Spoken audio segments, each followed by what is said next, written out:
दुर्गा देवी अपने प्लान के मुताबिक सिर्फ अर्जुन और टुकुन को लेकर शादी की रस्में निभाने के लिए श्रोतु मामा के घर पहुंचती हैं। अर्जुन का मन बिल्कुल भी नहीं था, लेकिन मां की जिद के आगे वह बेबस था। उधर बड़े घर में पीसी मोनी बैठी बैठी जल रही थी।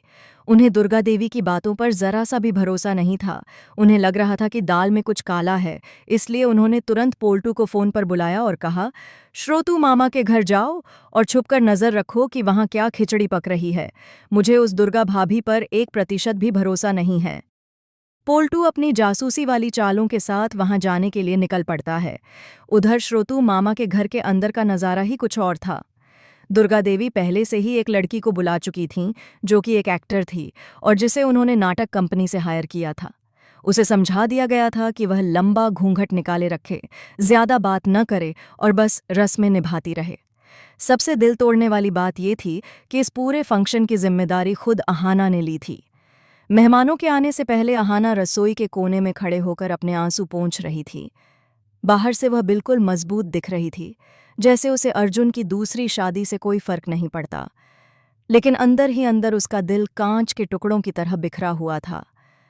हर रस्म की तैयारी करते वक्त उसके हाथ कांप रहे थे, लेकिन वह अपनी मुस्कान का नकली मुखौटा उतारने को तैयार नहीं थी।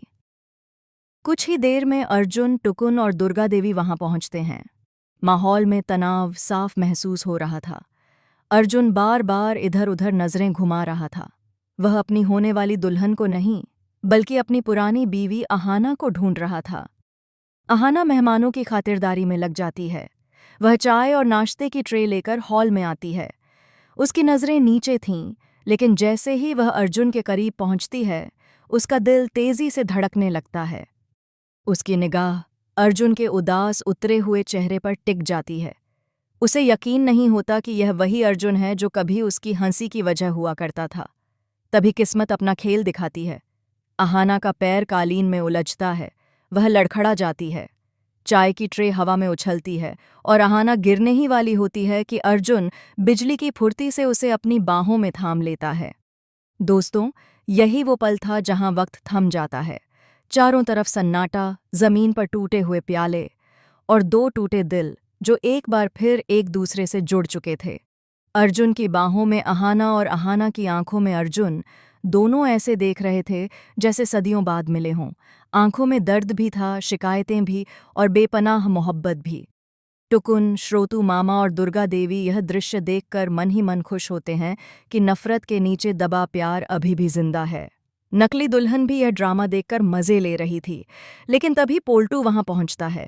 खिड़की से झांक रहा पोल्टू यह सब देखकर फट पड़ता है।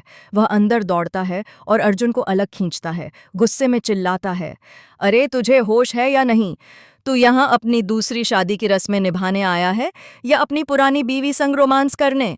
शर्म नहीं आती? सामने तेरी होने वाली दुल्हन बैठी है और तू पुरानी को बाहों में भरे खड़ा है। अर्जुन हड़बड़ाकर पीछे हट जाता है। अहाना भी शर्मिंदा होकर वहां से चली जाती है, लेकिन वह एक स्पर्श दोनों के दिलों पर गहरा निशान छोड़ जाता है। माहौल को हल्का करने के लिए दुर्गा देवी हल्दी की रस्म शुरू करवाती हैं। यहाँ वे एक ऐसा दांव चलती हैं जो अर्जुन को भीतर तक हिला देता है। वह अहाना को हल्दी की कटोरी पकड़ाती हैं और कहती हैं, हमारे घर की पुरानी रस्म है कि पहली पत्नी ही दूल्हे को शगुन की हल्दी लगाती है ताकि पुराना रिश्ता आज़ाद हो सके। जा, लगा दे। अहाना का दिल टूट जाता है। उसे लगता है माँ इतनी कठोर कैसे हो सकती है, लेकिन वह इनकार भी नहीं कर पाती। कांपते हाथों से वह हल्दी उठाती है और अर्जुन के चेहरे की ओर बढ़ती है। अर्जुन की आंखें बंद थीं। वह इस दर्द को सहने की कोशिश कर रहा था। जैसे ही अहाना उसकी गाल पर हल्दी लगाती है, उसकी आंखों से आंसू टपक कर सीधे अर्जुन के हाथ पर गिरते हैं। अर्जुन तड़प कर आंखें खोलता है। हल्दी की ठंडक के बीच वह एक आंसू अर्जुन को अंदर तक जला देता है। उसे समझ आता है कि अहाना उससे नफरत नहीं करती, बल्कि उसे खोने के दर्द में टूट रही है। अर्जुन का मन करता है कि सबके सामने चिल्ला दे, भाड़ में गई यह शादी, मुझे सिर्फ अहाना चाहिए। लेकिन रस्में इतनी तेजी से आगे बढ़ती हैं कि वह कुछ बोल ही नहीं पाता।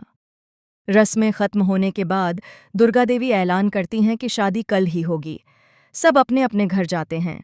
अहाना कोने में खड़ी अर्जुन को यूं जाते हुए देखती रहती है जैसे उसकी पूरी जिंदगी जा रही हो। लेकिन असली ट्विस्ट तो अब आता है। जब सब निकल रहे होते हैं तभी पोल्टू की नज़र नकली दुल्हन पर पड़ती है जो पीछे के रास्ते से निकल रही थी और उसने अपना घूंघट थोड़ा ऊपर कर लिया था। पोल्टू को गहरा शक हो जाता है। वह पीछा करने लगता है। लड़की रिक्शा पकड़कर बाजार की एक पुरानी दुकान में घुसती है। पोल्टू भी दबे पांव वहां पहुंचता है। ऊपर लगे बोर्ड पर पड़ता है, यहाँ किराए पर दूल्हा दुल्हन और बाराती मिलते हैं। उसके पैरों तले जमीन खिसक जाती है। वह खिड़की से झांकता है। लड़की दुर्गा देवी से मिले पैसे गिन रही होती है और अपने साथी से कह रही होती है, वो बुढ़िया कितनी चालाक है, अपने बेटे को बेवकूफ़ बनाने के लिए मुझे दुल्हन बनाकर ले गई। अब पोल्टू को सब समझ आ चुका था। उसके हाथ में दुर्गा देवी की बर्बादी की चाबी मिल चुकी थी। उसके होंठों पर शैतानी मुस्कान फैल जाती है। तो दोस्तों, कहानी अब सबसे खतरनाक मोड़ पर खड़ी है। शादी में सिर्फ एक रात